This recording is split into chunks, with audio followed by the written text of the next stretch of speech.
Welcome back, guys, to another episode of this podcast. I'd like to welcome my friend Jem Live onto the channel.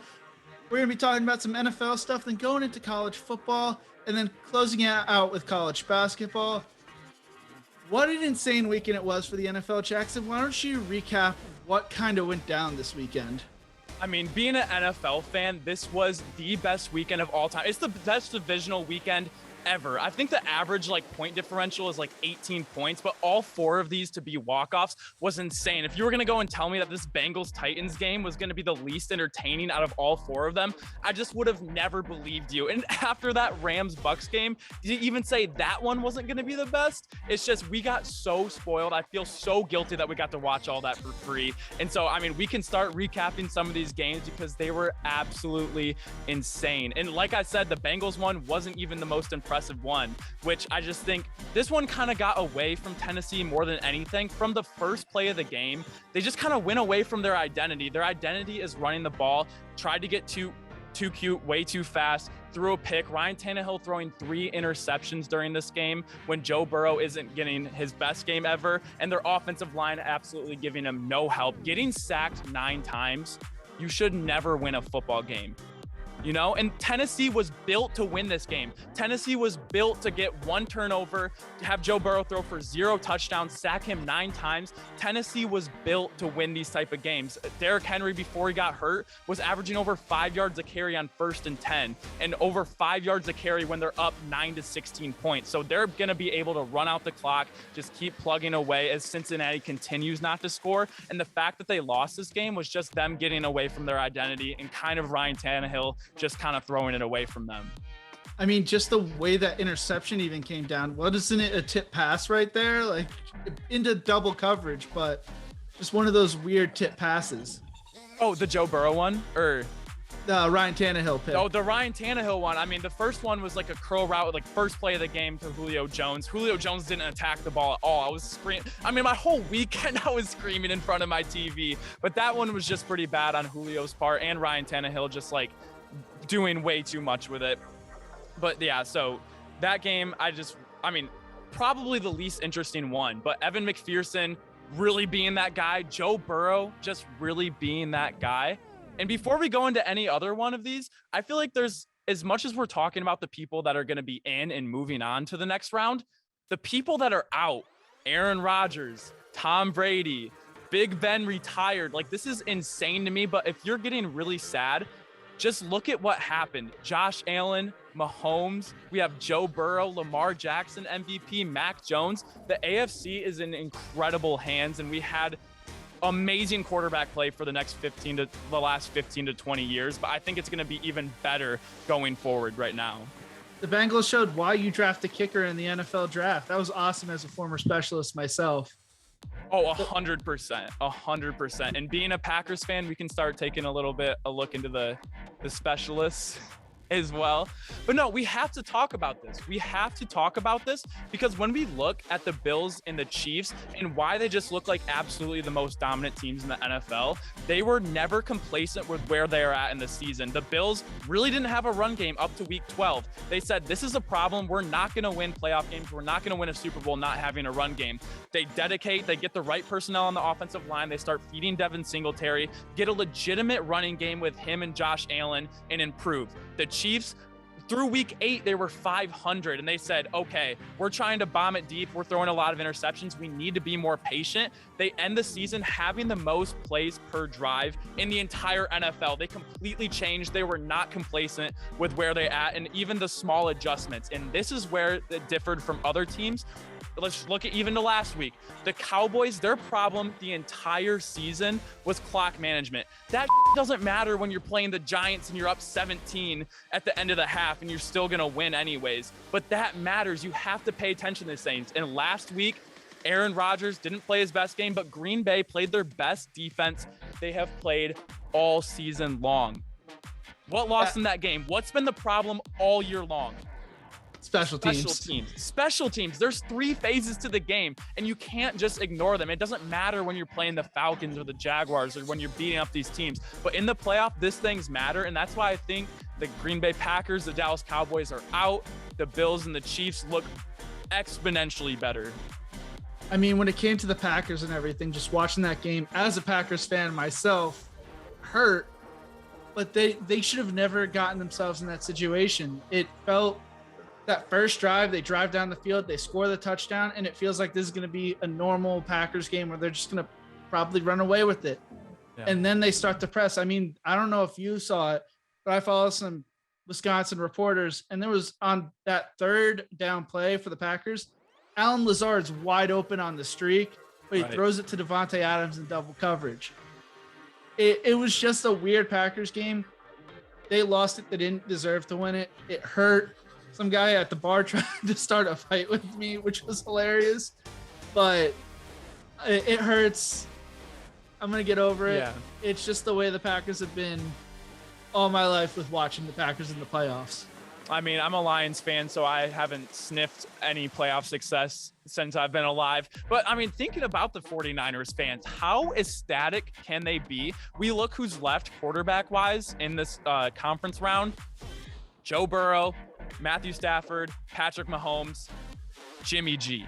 Okay, if you think Jimmy G is a fourth of what these other guys are, and they're going on and beating, no one wants to play the 49ers because of how tough of a matchup they are. I mean, when we start thinking of a guy like Trey Lance getting back there, and Jimmy Garoppolo, honestly, in that game, didn't make a single throw that a good high school player couldn't make. Like, he was all over the middle, and if you're the Packers, it's like Kittle, Debo, over the middle. What else did he throw that entire game that didn't look like it was going to be a pick six? Like, that's what they do. And Jimmy G has no threat of running ability. Trey Lance is pretty much like a wildcat back when you get him back here. If you think, oh yeah, he can make a couple slant throws over the middle, 49ers fans have to be ecstatic that they're in the position they're in with these other quarterbacks without one, you know?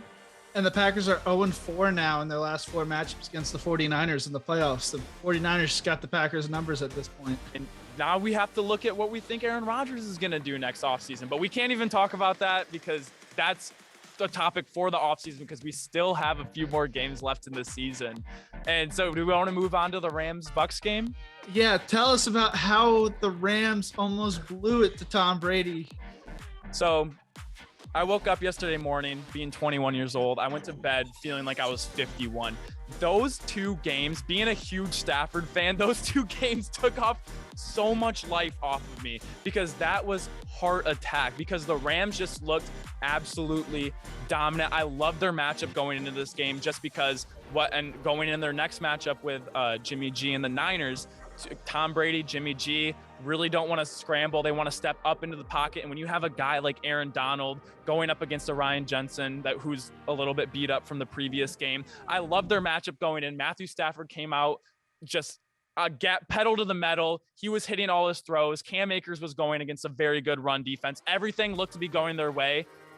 And then everything looked to be another one of those Super Bowl games where it's like, there's no way that happened. Well, there's no way that happened, right? And just one thing after another, we have a Cooper Kupp fumble. When does that happen? Cam Akers, 2 fumbles, a snap, just blatantly, just like right past Stafford. All of these things lined up to get them back into a situation. But then how does the game end like that? I made a very, very quick video on my channel breaking it down. And turns out even after I posted it, after the post-game interviews, there was confusion on that play. So I get the idea behind it. Todd Bowles on the last play of the game sent 6 people, like a blitz. Like if you sack Stafford, game's probably over, right?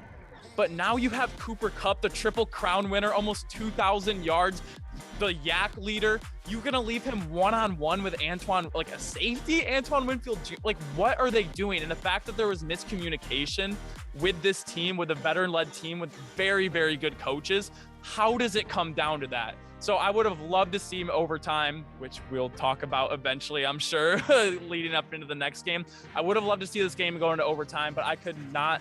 I was so happy for Stafford. Really, really sad that Brady might be going out on this note, but what an insane game. Stafford really didn't do anything wrong. All the things that kind of happened, he wasn't choking this massive lead. I really think Stafford played a really full, complete game. Tom Brady just took advantage of every single opportunity the Rams just kept giving them throughout the game.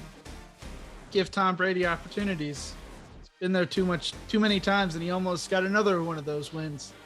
And the game of the weekend, Buffalo Kansas City, 25 points in the final minute and 54 seconds, 4 lead changes.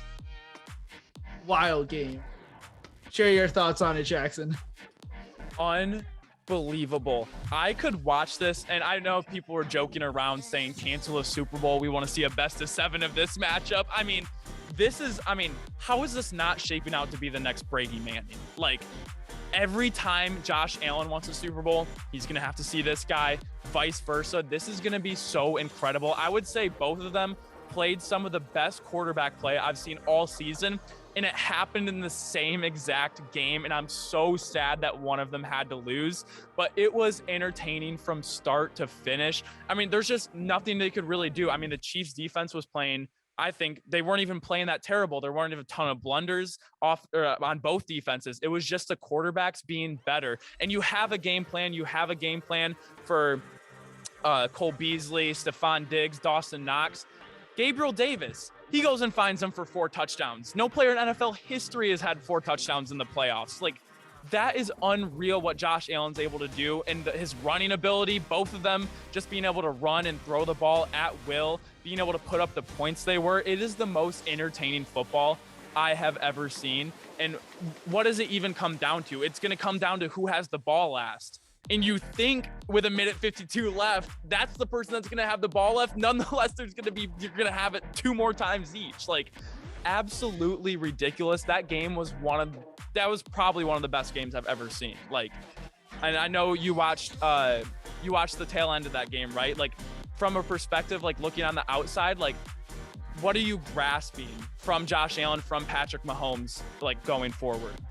I mean, one of the craziest things was my dad's always got the statement whenever we're watching college football, specifically in an SEC matchup.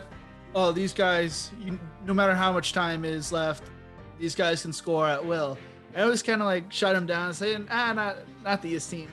I turned to him after the Buffalo touchdown with 13 seconds left, and I go, these are the offenses that no matter how much time is left, they could score at will. And what Patrick Mahomes was able to do in those final 13 seconds is just legendary. And the statements being thrown around of how the overtime ended and Josh Allen not even getting the ball, and people saying, well, the Buffalo Bills should have played defense. You try to go play defense against a hot Patrick Mahomes like that. Neither team could play defense down the stretch. It's just unfortunate that the way the overtime set up, that's the way the game ended. I think it's a little early in the decade, but this might end up being one of the games of the decade when we're talking about that in 8 years from now. It was just such a wild game, or 9 years from now. What year is it? 22. But yeah, so I want to talk about overtime because there's obviously going to be a huge conversation. There was a huge conversation a few years ago when there was the Chiefs and the Patriots, where the Chiefs brought it to the NFL and said, hey, this is Mahomes didn't get to touch the ball. Brady just went down in overtime and scored. So there is that conversation. But before we have that conversation, this goes into college too, because I see this across football and I see it happen so much. You have a 14-point lead, you have a 7-point lead, you have a 3-point lead. You've been playing great defense the entire game, maybe not so much this game, but think like wider lens.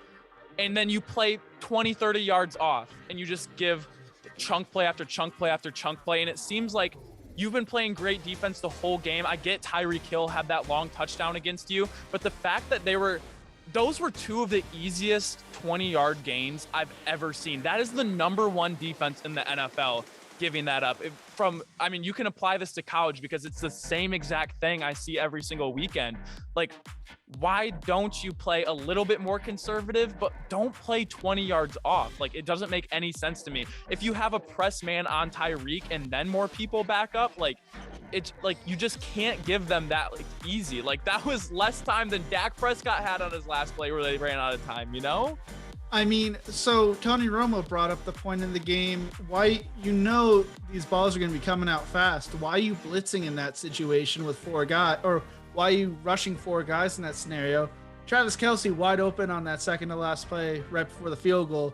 to get them in. I think it was field goal range right there was. And they're playing outside leverage. Like they're playing post fence defense. Like they have 2 timeouts. They can go to the middle of the field. He's playing 6-7 yards outside of them. Like it doesn't get any easier. I mean, Patrick Mahomes has been making it look easy on your tough defense. Like you're just literally alley-ooping it so he can slam dunk it. Like it's like the easiest completions he'll have in his entire career.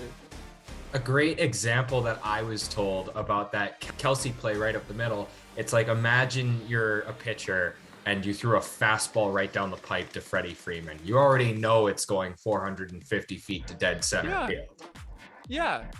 No, absolutely. Like you couldn't be more right. It's like you're like the only chance they have in that game besides a Hail Mary is what you just gave them. And it wasn't even like they booted some Justin Tucker 66-yard field goal to beat my Lions, which I'm not salty about at all. Like it was like a 47-yarder. Like they let them get the length of the field in 2 plays to get a 47-yard field goal in like in 10 seconds. I wish we could talk about these games for an hour or so, but let's first preview this conference championship weekend. Let's start off with the AFC matchup, Cincinnati Bengals versus Kansas City Chiefs. What are you looking for in that game?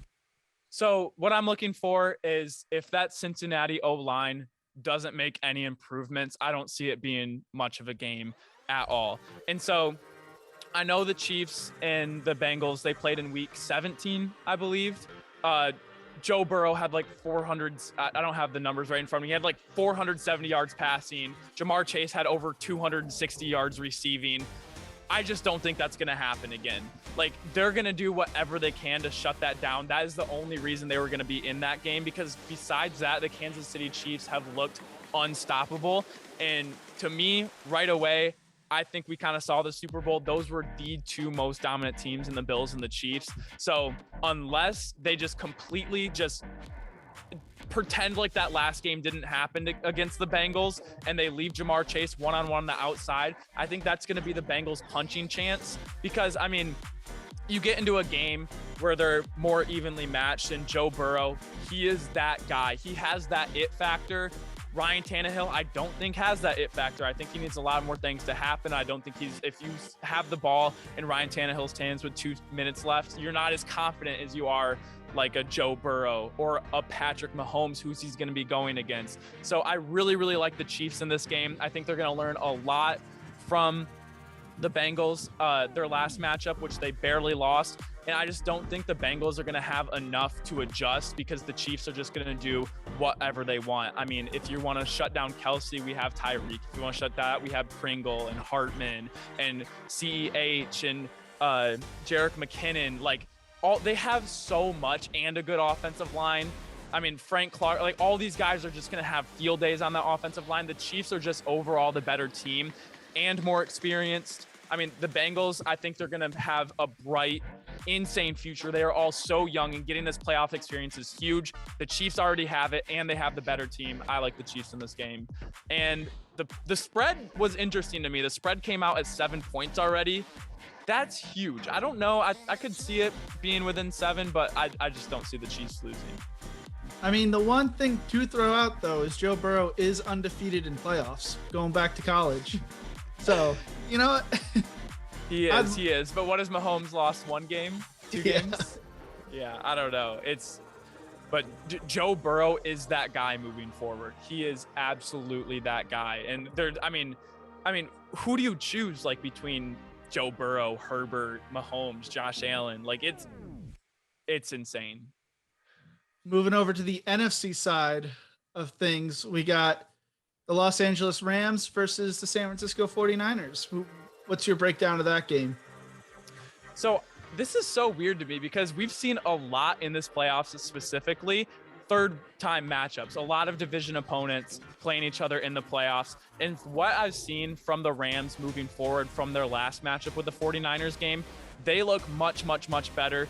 Jimmy G, who, like I said, is a fourth of what these other quarterbacks are that are remaining in it. He's accumulated 2 more injuries since the last time they played. Debo came out hobbling. Trent Williams looked like he was hobbling. Kittle looked like he was hobbling at the end of the game. I think what the Niners are able to do has been so impressive, but I think the Rams defense is good enough, and they've been on a roll. They've been getting all their players involved.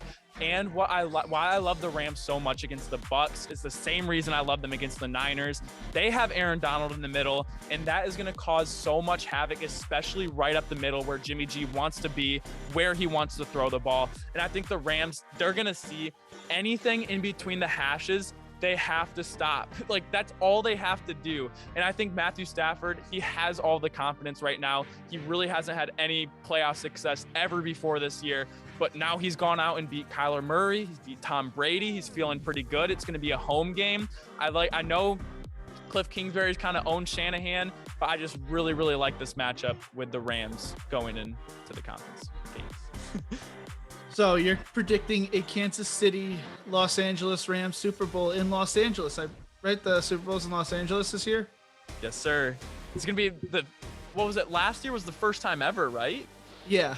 And we're going to have this happen back-to-back years. And I'm sure the NFL is ecstatic. They've been trying to get a team to LA for like so long, and now they got two of them, and now they're going to have a conference game and the Super Bowl there. Like, that is huge for the NFL. And one of the nicest stadiums in the league as well. That's a stadium I want to get down to. Absolutely. So the big conversation the day or two after that Buffalo Bills Kansas City game, I released a video on it yesterday. The NFL and its overtime rules. Does the NFL have, I'm going to ask both of you guys, Andrew and Jackson, is the NFL rules for the overtime the right setup, or is there some changes that need to occur this offseason looking towards the future? Jackson, you want to open this up? Yeah, I'll go ahead and go first. So a few things we need to understand is the NFLPA actually decides the overtime rules, and anything that's going to be changed is going to have to go through them. So it is going to be the players deciding this. But where I think there needs to be a big difference is like, okay, I don't know if this is a great example, but in soccer, games ends in ties, right? But in the World Cup, in certain rounds, there just isn't a tie. So I really think what the NFLPA has set up is they don't want these games to be going an extra 15 minutes, essentially, which is really smart. The player's health is a major concern. If you get hurt, you're losing a ton of money. If you get hurt, and I mean, these overtime games can be nothing. I mean, Big Ben could have gotten hurt when he went to overtime with the Lions and missed the rest of the season. So I really like the overtime rules for the regular season for the sake of the players, but we absolutely got gypped in the playoffs, especially last night, especially 2 years ago with Mahomes and Brady. That is unbelievable. And when we start looking at the numbers, the last 11 times this has happened, the winner of the coin toss is 10-1 in the last 11. That is ridiculous. There's no reason after an insanely hard fought game that should come down to this. I'm not going to say I have the answer of what it should be, but I know that needs to change, because you can't be looking at Josh Allen saying, oh, he's not an elite quarterback because he didn't choose right. Like, there's something that needs to change in the playoffs, because it is so unsatisfying. I think it's very unfair for either team, and the Chiefs are on both sides of this now. And so I think even if it were to go into the future, I think everyone in Chiefs Nation even would kind of love to see this game keep going. I know they're super ecstatic, but what happened 2 years ago to them, now they're on the other side of it. I think it's just better for the game, especially in the playoffs, for this to change. I mean, as a Packers fan, the Packers have lost on that first possession multiple times over the past decade as well. So it's one of those things that just, I even sat there. I saw the coin toss happen. I'm like, well, this game's over. And we all knew it. We were all sitting there knowing it, because, I mean, they scored 4 touchdowns in the last minute 52. Like, who's ever getting the ball is going to score and win. Like, there shouldn't be that much determined on a coin toss. And if you want to say regular season games are important for if you make the playoffs or not, or seeding, but I get that. But how many times is that really going to come in play? And I think the benefits of players not getting hurt is going to outweigh the once in a big chance. But when it's playoffs, that's where it all comes down to. I would not mind seeing 2 different playoff formats moving forward. Andrew, what do you think about this? I agree. I have the perspective of looking at it from being more of a baseball and a basketball fan, but so I never have really liked the NFL overtime rules, regardless of its regular season or postseason, but especially in the postseason. I think that's kind of egregious, both from a fan perspective and from a player perspective. thinking about baseball, it's unfathomable to me to think that, as the home team, I don't get to hit just because I don't get my shot just because you guys won a coin toss. Actually, I've made arguments about how sometimes, the finished baseball games are even better either way, just because at the end of the day, you have to throw the ball to somebody. You can't just sit there and take a knee. And that's a whole different conversation.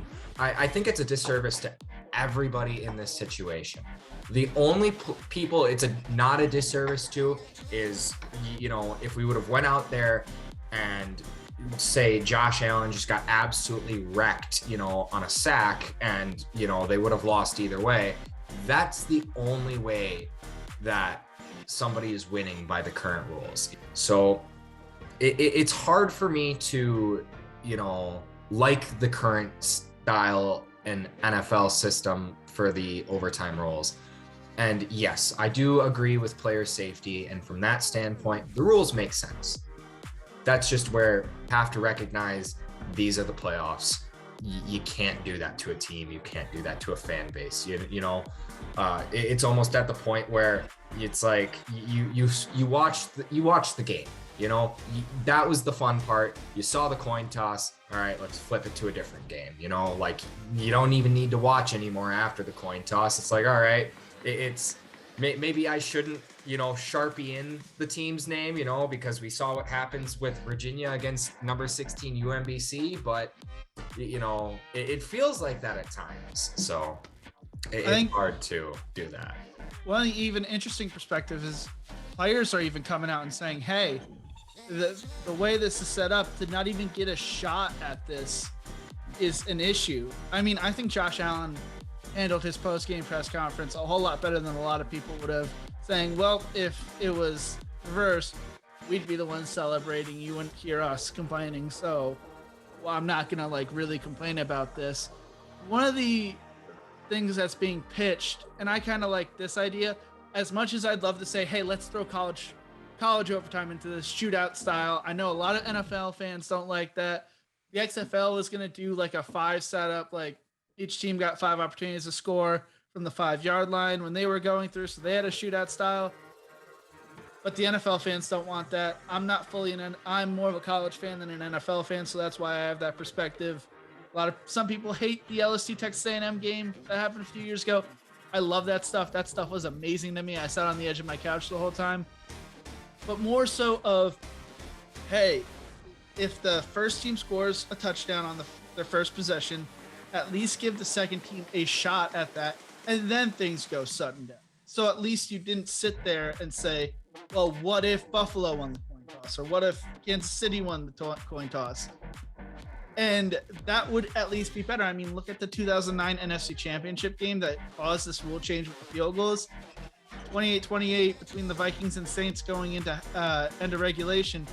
Saints get the kickoff, get it within field goal range, kick the field goal. Brett Favre's career's over. It's all said and done. Saints go on to win the Super Bowl. And it's those what if situations of what if the Minnesota Vikings had a chance to respond. You can't leave those what if situations open, especially in something as controllable as rule changes for overtime. That's my perspective on it.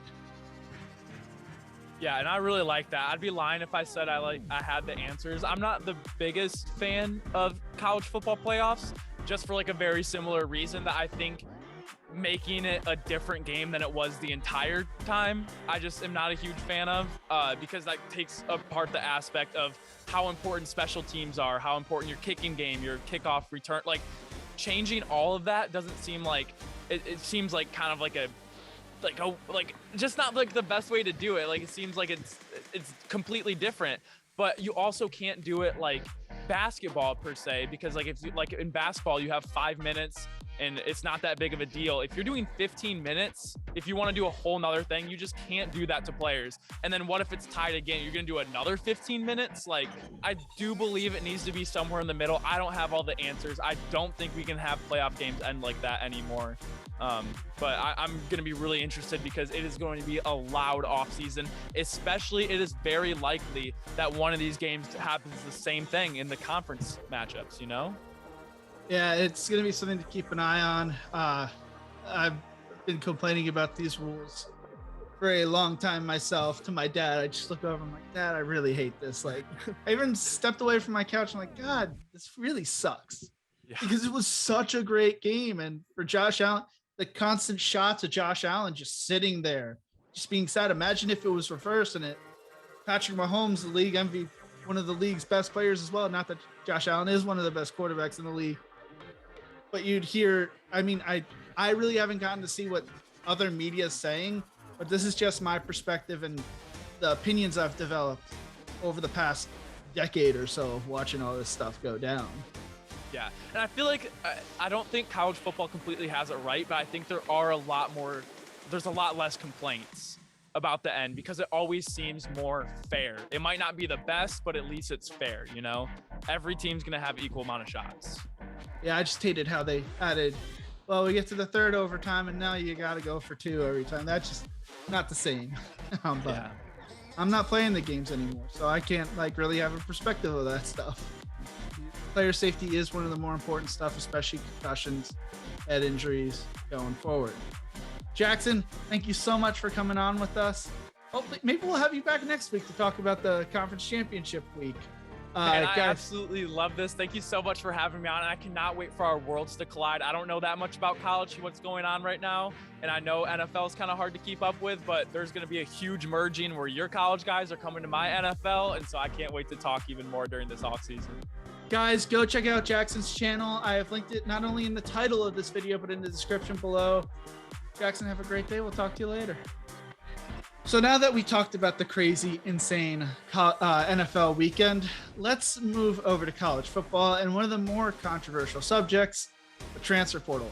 Last week, we went over college football recruiting and who may be on Flip Watch. And one of the guys I talked about, Harold Perkins, who I also did a video on already, just decommitted from Texas A&M. So go check out that segment. A lot of that information is still relevant today.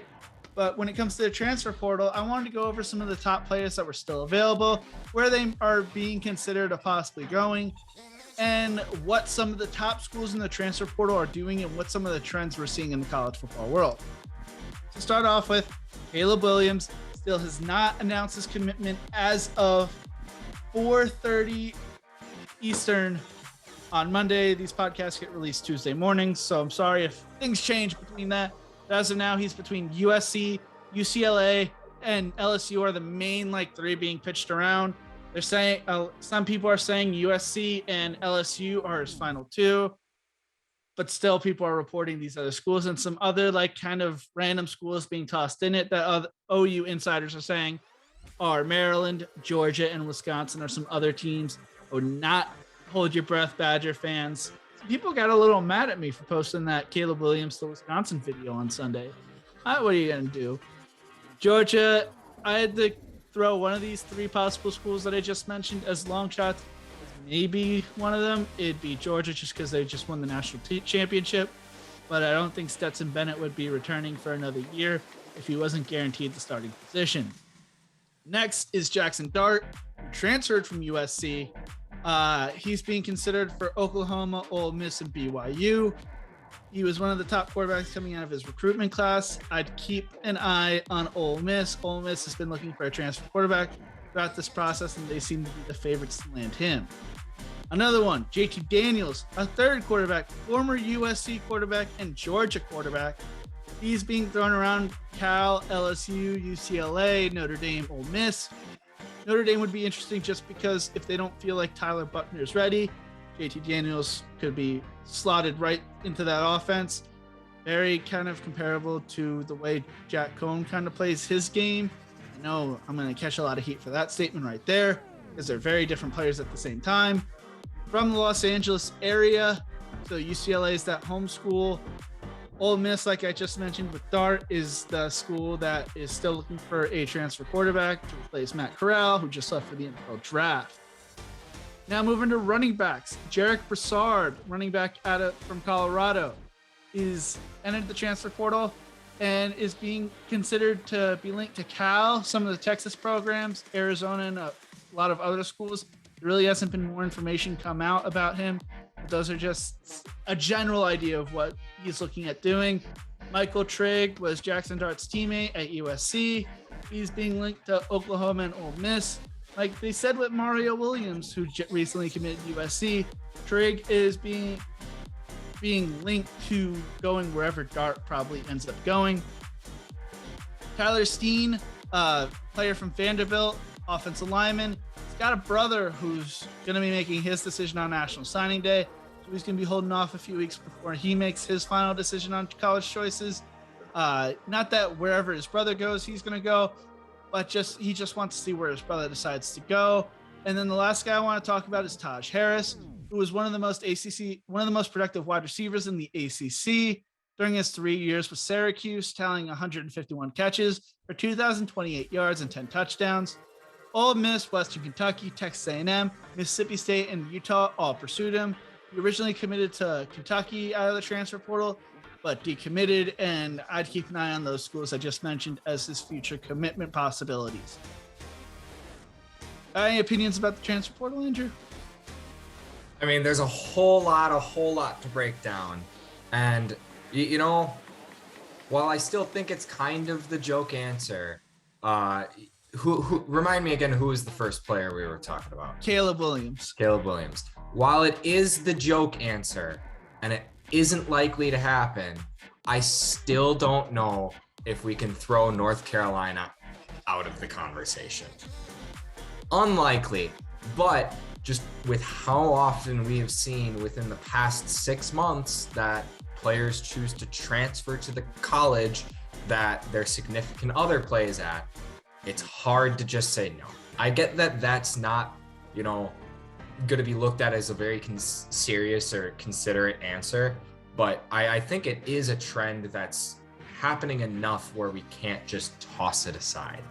But yeah, there's a whole lot going on with the transfer portal right now in all sports, and it's a big thing to really keep our eye on, especially now that I think you even mentioned 247 Sports has a thing that rates and tracks transfers better than ever now due to the rule changes.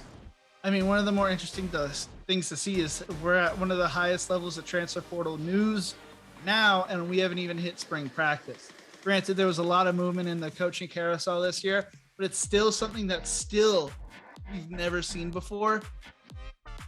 I kind of love the idea of the transfer portal because let these guys go where they want, but that's a controversial opinion right there. But I want to look at some of the top schools when it comes to these transfer portal rankings. Like you just said, 247 Sports now has team rankings for not just recruitment, but also transfer portal, and then a combined transfer portal and recruiting rankings as well. When it comes to just the transfer portal side of things, the top 10 teams are LSU, USC, Ole Miss, Arkansas, Florida State, Oklahoma, South Carolina, Texas, Florida, and Alabama. Now, most of these schools, except one or two schools, let me just say, fall under three categories right now. They took a major jump last year, saw a lot of departures off their roster, and want to just continue that success going. Those are your Arkansas, your South Carolinas. New coaching staff comes in, and are trying to rebuild their roster as they lose players and want to bring in other players. And those are your LSU's, USC's, Oklahoma's, Florida's, those schools. And then some of these teams are just wanting to fill out the roster holes that they've lost. Those are your Ole Misses, and Alabama specifically for that. And then Florida State and Texas, you could kind of throw this in. I'm not fully sold on the Texas side of it yet, but Florida State has their coach on the hot seat. And you're seeing a lot of these teams with coaches on the hot seat, mainly the teams ranked 10th to 20th in the transfer portal rankings, are really going hard on the transfer portal because they need to succeed this year. Florida State is one of those teams. So that's just an interesting thing I saw as I'm looking at this transfer portal rankings. It's just the different types of teams, and not just being one specific team, but a general idea of 3 to 4 different types of teams going for these transfer players. Now, speaking of the transfer portal, we're going to use this to move over to college basketball. And I came across an article on The Athletic talking about the article is called Secrets of the College Basketball Transfer Portal, Rampant Tampering, Back Channel Deals, and Effed Up Cycle. Now, this stuff is not just linked to college basketball. This is linked to college football and any sport, major money sport, with a transfer portal in it. This article spoke on college basketball, and there's one coach in college basketball that won't let his team shake the hands of other teams. Now, the public reasoning that originally came out for this was because of COVID-19 stuff and him not wanting to expose his team. The real reason is he had some star players he didn't want talking to bigger schools and having other coaches go, hey, call me at the end of the season. I got a roster spot for you. Andrew, you and I have had different opinions on the transfer portal for a while. What's your opinion on this article that we're talking about right here? I think it makes a lot of very good points. But at the end of the day, I think it's just something that's kind of inevitable. The second that this ruling was made, it condemned mid-majors and low majors. We're going to get a little bit more into some mid-majors, but if you are anything other than a Power 6 school or within the West Coast Conference or the Mountain West, you can win the rest of the season and your rankings will still plummet. You could win every single game and your rankings, and this is just from looking at it from the aspect as a team. This is how the transfer portal has already hurt college basketball. It's helped it in plenty of other ways, but it's absolutely hurt it in that aspect. And I definitely understand the standpoint of a coach at a mid-major school who doesn't want to lose his guys, because it's super easy for somebody going to a mid-major school that doesn't have the most resources, academic or athletic resources, to see how the grass can be greener at high major Power 5, Power 6 schools. So if you think that you have the opportunity to go play at a different school, I don't see why you wouldn't go and try to. But also, I understand how a coach who is a mid-major who relies heavily on player retention, to be a good team, would want to do everything within their power to avoid that happening.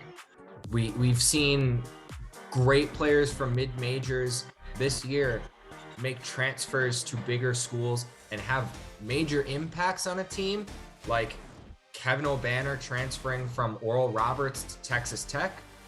Or we've seen some players like Joseph Yesufu, who transferred from Drake to Kansas and have him be barely part of the rotation.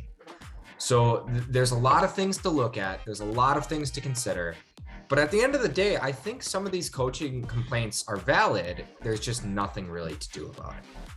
I mean, but my perspective, I'm kind of sick of hearing coaches complain about this stuff. I know there's an issue and the transfer portal is not perfect, but from the perspective of the players' side, this forces coaches to actually have to be honest with these players when they're recruiting them. And you can't tell a player one thing and then have them come and change up what you sold them on and not be surprised when they enter the portal. And there's I think his name's Carl Reed, wrote a great piece over on 24/7 Sports talking about, from the football side of everything, hey, coaches, stop complaining about the transfer portal, but continuing to lie in recruitment and pushing guys into the transfer portal. Because a guy entering the transfer portal isn't always, hey, I'm mad I don't have playing time, I'm entering the transfer portal and leaving. No, there's also the cases of coaches pushing players into the transfer portal. So a coach can't sit here and complain about, the transfer portal, I can't keep players on my rosters or anything, and then say, hey man, I need to open up a roster spot, so you're going to have to enter the transfer portal. I think that stuff's got to change, and I don't think as a coach, you can complain about that. Look yourself in the mirror, look at what's going on, and see why maybe you're losing players and why maybe you can't keep up the player retention. Granted, for the player side of everything, just because you enter the transfer portal and doesn't always mean the grass is always greener. Like you said with the Kansas basketball player, you may not get that dream scenario. So know the risks you're taking when you're entering the transfer portal and the image around entering the transfer portal. But the tampering stuff was always going to happen. I mean, it happens in recruitment all the time. None of this stuff is surprising. And with the perspective of the mid-majors being dead, no, they're not dead. Especially from a college football perspective, as many players that enter the transfer portal from these smaller schools to go to bigger schools, there are even more former big recruits who aren't getting their shot that are coming right down to these smaller schools. So it's a two-way cycle. It's not the end of the world. I also don't blame players going for bigger opportunities, especially at these bigger programs, because you put up star numbers at Oral Roberts, or you go put up star numbers at Ohio State. What is an NBA team going to look at and say, hey, maybe the second or third year guy might be worth taking in the draft over, he didn't play against great talent? That's my perspective on it. And you were telling me a story about AAU stuff and how this article reminded you about that. You want to share that story? Absolutely, yeah. This type of stuff happens at every level. You see players in the NBA flip from one team to the next in the matter of a year or two with little loyalty. You see players transferring left and right in college right now, and even all the way down at the high school and middle school levels in the AAU circuit. There are plenty of instances that I've seen, like literally seen with my two eyes, where one kid is playing on a team and they just absolutely get demolished by 20 points, but they, go into that game and drop 40 against a different team. And then you'll come back for your next game 2.5 hours later, and they have a different jersey on, playing for a different team. Not even just in general, but that weekend in the same tournament alone.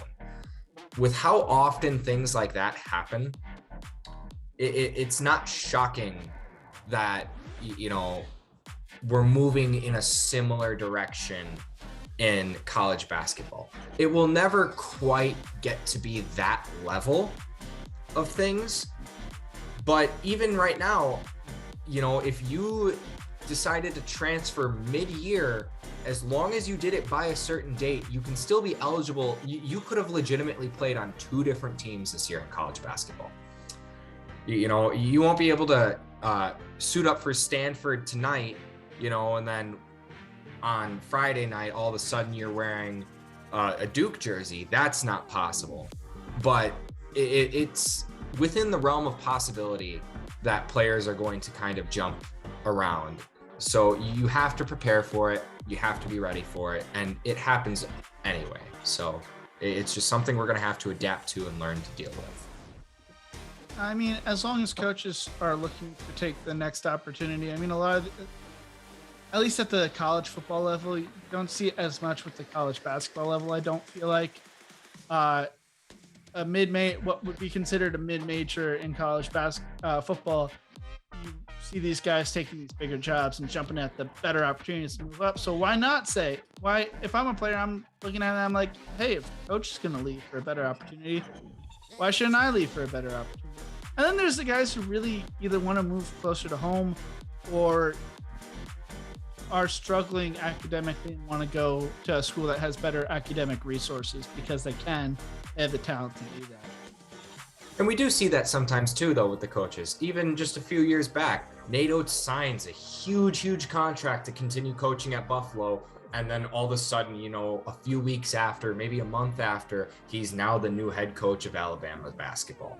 So it happens, It's just about, it's hard to be that coach that even has the opportunity to move forward if you don't retain your player and personnel. I just feel like we feel bad for the coaches way too often in these time periods and then say, well, kids don't want to compete nowadays. It's not that. There's usually another story surrounding why this guy transferred, that guy transferred. It's not always as clear and simple as, well, I didn't get playing time at the school. Moving on, You wanted to talk about some mid-major conferences that are playing really, really well and some teams to keep an eye on. Let's start off with the West Coast Conference, Andrew. Absolutely.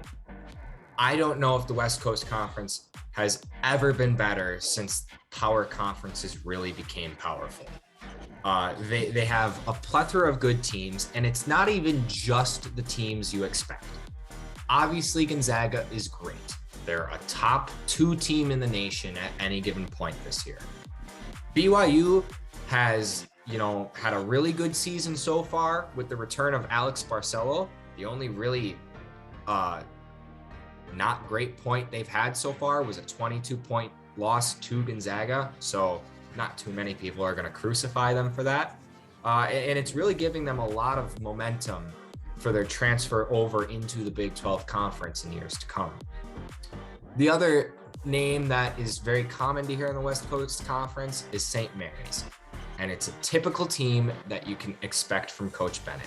They're very disciplined, they play extremely hard, they have good role allocation, they have 5 players averaging either above or just near 10 points per game. So they're going to be good. They're going to be a threat in March. They may not be going very far, but they can easily get to March. And then there's even a few other teams in the West Coast Conference that you may not hear of regularly that have had good years. San Francisco was off to an amazing start. They've now started to struggle a little bit in conference play, but they came out of the gates really, really strong and are giving the committee something to think about at the end of the year. If they can pick up a few of those wins against teams like BYU, St. Mary, or even somehow Gonzaga, they're going to hear their name called in March. And one last team to kind of consider from the West Coast Conference is Santa Clara.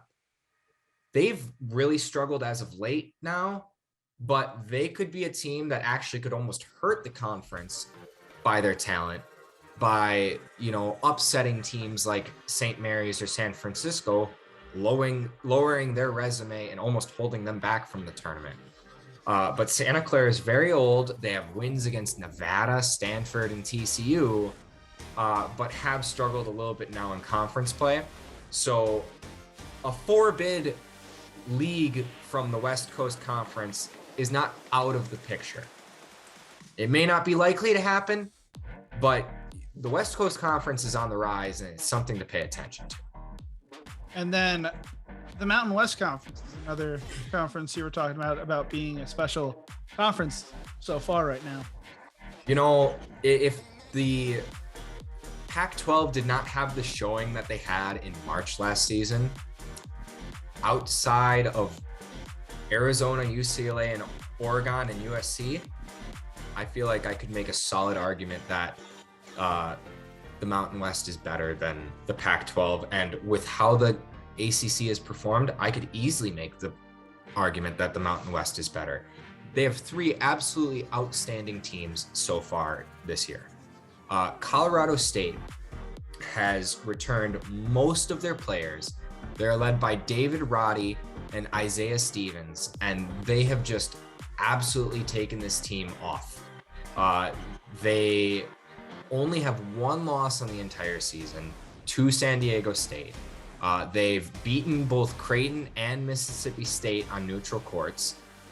They just have put together a really good resume for themselves, and if they continue to win, you will hear their name with a higher seed in March than you might expect.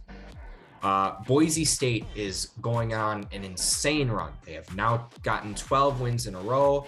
Marcus Shaver Jr. is just one of the most clutch players in college basketball. He's hit game winners in back-to-back games, just as DeMar DeRozan did earlier in the NBA season. Wyoming, after losing their best player, a freshman named Marcus Williams, only has losses to Arizona and Stanford. They have 4 guys averaging 10-plus points per game. And Graham Ike, he is averaging 20 points per game. And Wyoming is becoming a dangerous team in the Mountain West. Teams that people are more used to hearing from the Mountain West, like Nevada, UNLV, and San Diego State, aren't as great as normal, but they're still good teams. Colorado State had a COVID pause for a little bit, but it's still a big win for San Diego State to be able to do that. They've lost a lot of points, but they got a transfer from California named Matt Bradley, who's doing pretty well for them there. Nevada is just a very balanced team. That's the biggest note about them is that they can beat you in many different ways, and they're a bunch of different guys that can go and get their own points on a given night. And then UNLV is a team that's absolutely loaded with transfers. They have multiple guys from the Big 12, including multiple transfers from Texas, Jordan McCabe from West Virginia, and all they need to do, if they can get over that transfer hump that some of these other teams have had and learn to truly play together, they'll be a good team. And one last team from the Mountain West who has had a shockingly good start to the conference play is Fresno State. Their roster isn't super amazing alone, but they have a big man, Orlando Robinson, that easily could be winning awards at the end of the season for being one of the best big men in the country. Now, a team that's not flying under the radar and just hit a special mark as of the time of recording is number 1 ranked Auburn. What does the number 1 ranking for Auburn mean for the school in general? I think that Coach Bruce Pearl put it the best. Auburn is no longer a football school. They are an everything school. And that has nothing to do with their football program. Their football program is still in a good path and doing great things. But at this point, Auburn basketball is going to have to start being looked at as one of the Kentuckies in more or less a blue blood within the next few years.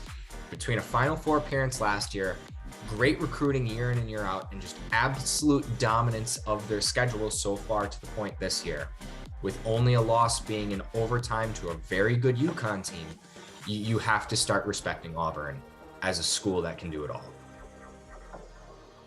Yet you still have Auburn ranked as your 6th team in the nation in your rankings. Why don't you go over some of the key points in your top 25?